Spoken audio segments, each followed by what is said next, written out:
Good morning. This is Jason Dean coming live at you again for a new Film Fanatic show. This is a little bit of a specialty sidebar video, I guess you could call it.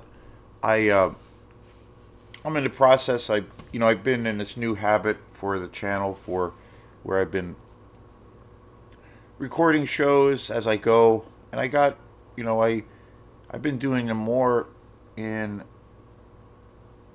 more like ahead of the time of where I've been just kind of recording a series of them, and then eventually getting to the point of actually uploading them and doing all the things to make that happen.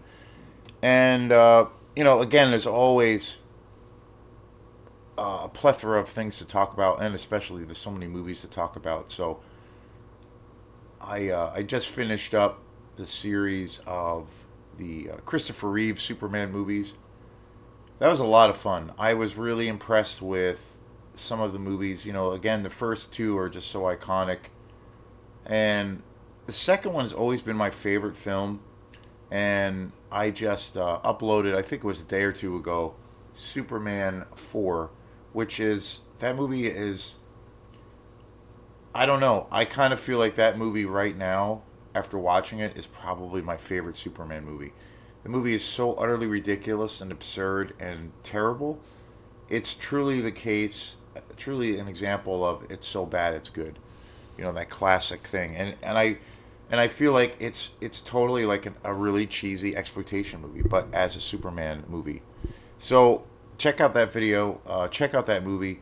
It's just phenomenal. So today's show is going to be on more about my anticipation for a movie, and that movie that it's coming out on Christmas Day, which I think is amazing and just wonderful, and that is the new Robert Eggers film Nosferatu.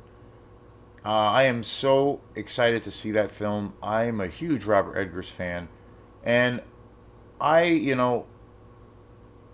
it's probably going to be hard to see it on Christmas Day per se because of obvious Christmas happenings with family and stuff.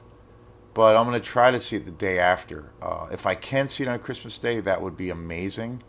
But I'm going to really see if I can make it work. That's definitely the movie. That was announced almost 2 years ago. I'm a huge Robert Eggers fan. I feel like everything he touches and everything he's done as a director is gold. I think he's one of the most important voices and one of the greatest voices in modern horror. And his track record is just incredible. I mean, you have The Northman, which I did get a chance to see in the theater. Incredible film, just incredible. I've only seen that movie once. That was his last film, and that came out. I think that came out like 2 years ago. I saw that in the theater, and it was like truly a beautiful cinematic experience. Another film of his that I did get to see, which was truly a disturbing and just wondrous journey. I did get a chance to see The Lighthouse in the theater. That especially was an intense experience because I saw that in this really beautiful theater in Waterville, at this theater that does not exist anymore, unfortunately, Railroad Square. And it's kind of like an art house theater, real small little theater. Like I think there was like two or three theaters in the whole complex, but there were small, intimate theaters, like 30, 50 seats. Incredible sound system, incredible, just the setup is just incredible. And I remember seeing The Lighthouse in the theater, and that was super intense, like amazing, amazing. And I've seen that movie a few times since then, and of course, The Witch, which I think that movie's a masterpiece. That's a movie that has grown on me so much over the years. When I first saw The Witch, it was funny because I thought it was good. I remember it was the first film that Robert Eggers had directed, and I remember when that first came out, where I worked at the time, there was another person who I worked with who was on staff at the job I was at who was really into horror films, and he had seen it before me. and that was like something he really recommended. And so he knew I really loved horror, and I didn't get a chance to see it in the theater, but I rented it. I think I rented it on DVD or Blu-ray for the first time, and I thought it was really good. I thought it was really good, and since then I've seen that movie so many times. I bought it a few years ago on Blu-ray, and I've watched the shit out of that movie. It's and now after seeing it, I've probably seen it so many times I can't. I've kind of lost count. I've seen it a shit ton of times, and I kind of want to watch it again. That movie now for me is I think that movie is a horror masterpiece. I think it's got some of the most mesmerizing scenes in horror that I've seen in like probably the last 20 years. And it's such a slow burn, and it's got so much incredible atmosphere. And that's the thing that I love about Robert Eggers is his attention to detail is just astounding. Um, I don't know of any director nowadays that pays, you know, that much attention to detail. His films are all really about. I'm a big fan of films that when it's a real, kind of period piece. It's got that aesthetic, and the film is really centered on that. Where it's set at a particular time in history or time and place, but the level of detail is so rich that you feel like you're stepping into a time machine back to that time. And I feel like his films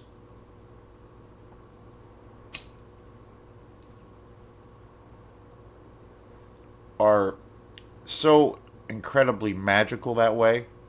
So when it was announced a couple of years ago that he is going to was going to be directing a new version of Nosferatu, of course I was just like, wow, like this Robert Eggers is the he was born to make Nosferatu, and early on in his career, he's been trying to make this movie for like 10 years. It was something he's been wanting to make this movie for 10 years, and it was just a culmination of different things that he was doing until he got to this point to make the movie. But early on, he got a lot of notoriety because he adapted and wrote. He had a play version that he was the director of Nosferatu. That really was one of the first big creative things that he had done.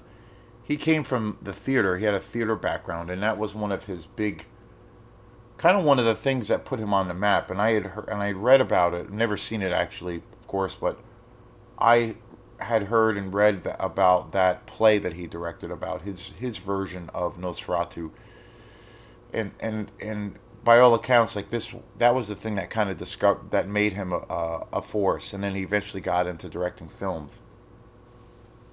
And he has said in many interviews over the years that how important that film is to him, that whole world. And so I'm really really excited about this movie. I have heard a few early somewhat reviews of this movie. I have a really good friend who got to see it early. He is on he's part of a film composers guild or board.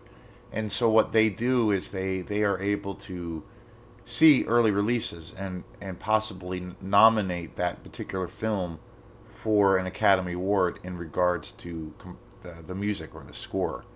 So he has an extraordinary kind of in. So he was able to see Nosferatu last week, and he told me about it. And then I saw last night there was a YouTube channel that I watch that's very good, and they saw also, I think, an advanced screening for it, and they did a out of the theater review. And for the most part, good reviews, not not astoundingly good reviews, which I was kind of surprised. Um,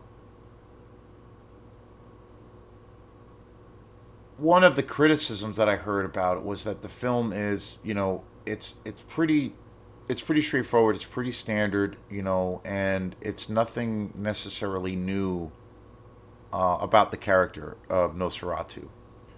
Of course, Nosferatu was the original vampire film that came out at the beginning of this century, and my favorite adaptation of Dracula is Francis Ford Coppola's masterpiece.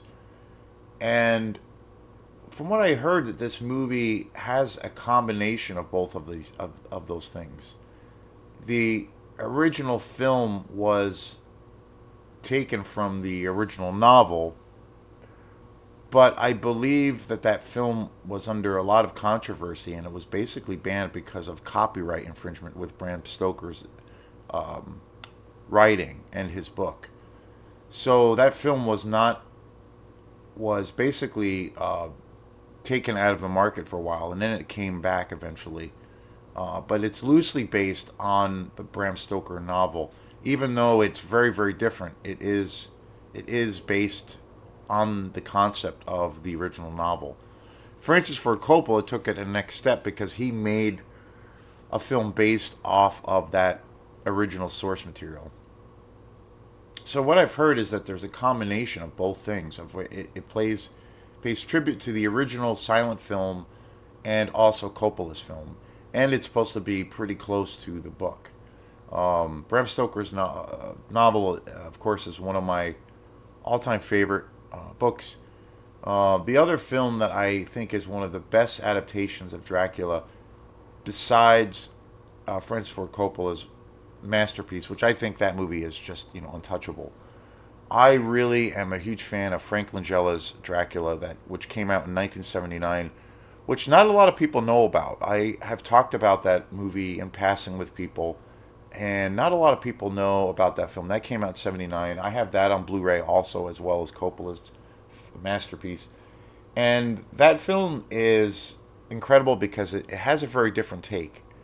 Coppola's version is very close to the novel, and it really captures the essence of Dracula. It's essentially a love story, but it really dives into the various manifestations of Dracula, and it's such a gorgeous period piece.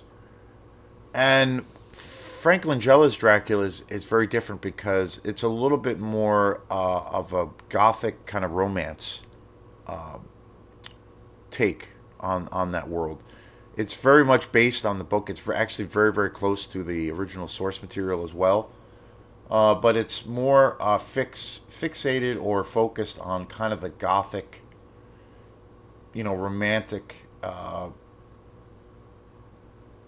component of Dracula. But it's amazing. It's an amazing film. I love that film so much. But those are my two favorite films as far as, the portrayal of Dracula or Nosferatu. So, I'm very excited. But so some of the criticisms, and again, I've just heard a little bit of the out of the theater reaction from a pretty good, reliable source, was that it was pretty straightforward. One person said that they felt that this was like, in some weird way, out of Robert Eggers' films, and anybody who's a fan of his films, he always has some kind of shock value to his films. They always go into some pretty taboo areas, and this person was saying that this film was a little bit more, I don't know, tame in comparison to his other films as far as going into that taboo world or tackling certain taboos, which all of his films do. They definitely have this element of where they really he'll go to those places, and so that was a little disconcerting or concerning to hear. But again, it's someone's opinion, and they were saying on how they thought this film was incredible and amazing visually and across the boards, but they just felt like, for them, they have seen so many versions of Dracula, which is true. There are a billion versions, renditions and versions, various higher budget, lower budget films of Dracula throughout the years, and as well as vampire films. But they were saying that this was nothing really new. It was pretty standard as far as the story. and they were kind of expecting the story to be a little bit more unique. So I don't know.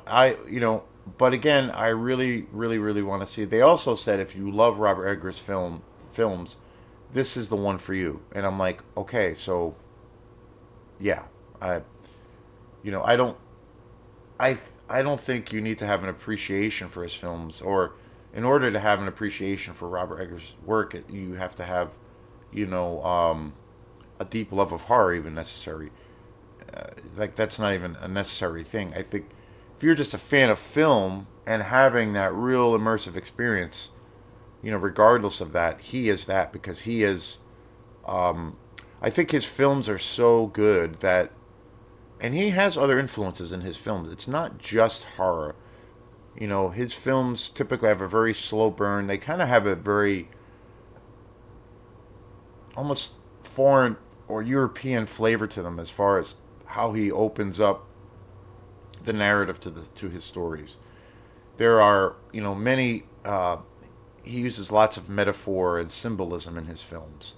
There's a lot of layered components to his films. I think his films are really rich, and that there is, you know, upon numerous viewings of his films, you can really get a lot of different things. And I've that's what I've experienced watching his films over the years since I've gotten into them.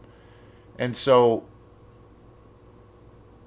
aside from the slightly negative reviews that I've heard or whatnot, I think his films are so good that anyone who's a film lover or a fan of films or connoisseur, if you will, his films kind of go beyond the genre. I feel like his films are kind of like high art films in a lot of ways. So I think it transcends just the genre itself. They're so good. So I think I am super excited to see this film. I can't wait. Fingers crossed. If I can see it on Christmas Day, I will, without a doubt, do it. I think it's amazing and completely blasphemous that they're putting it out on Christmas Day. I just think that's wonderful. And I just wanted to do a quick video, on my thoughts leading up to this movie, which is now coming out in less than a month or so. So very, very excited, and fingers crossed. So thanks again, and have a wonderful day. Peace.